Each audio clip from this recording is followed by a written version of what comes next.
Dans les deux autres vidéos, j'ai expliqué deux méthodes dans le raisonnement mathématique ou la recherche en mathématiques.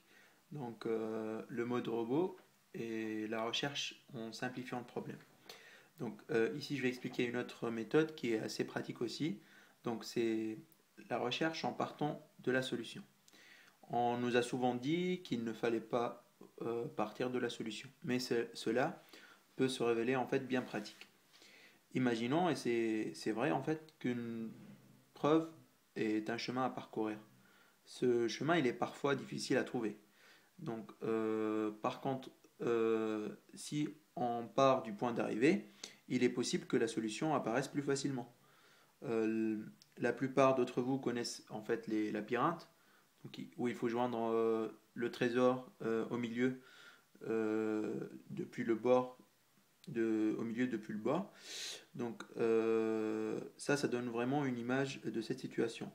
Si on part du début, on a plusieurs chemins. Vous vous retrouvez parfois dans les situations dans lesquelles en fait vous ne savez pas où aller.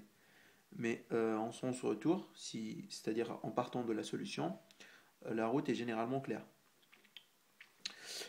Si on veut être plus concret, donc sur un petit exemple, disons un petit énigme mathématique, donc si on prend un petit jeu, donc on prend deux joueurs qui se disent successivement des chiffres entre 1 et 9.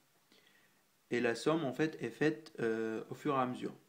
Le premier qui dit 100, il gagne. Donc on a deux joueurs, ils disent chacun d'entre eux choisit un chiffre entre 1 et 9, et la somme se fait au fur et à mesure, et le premier qui dit 100, il gagne.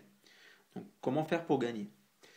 Donc je vais partir du résultat. Si je veux dire 100, il faut que celui d'avant dise un nombre entre 91 et 99.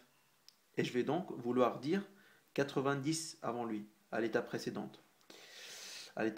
Donc on réalise en itérant qu'il faut laisser l'autre commencer en fait, et dire 10, puis 20, puis 30, jusqu'à 90. Donc à chaque fois, il faut ajouter les chiffres de telle façon qu'à notre tour, on obtient 10, puis 20, puis 30, puis 90. Donc ça se trouve que vous avez deviné directement cette stratégie, surtout qu'il y a un autre jeu avec les stylos qui est assez classique, mais en fait, elle apparaît naturellement en partant de la solution. Euh, et devant des problèmes plutôt complexes, cette démarche ou cette approche, elle peut être décisive.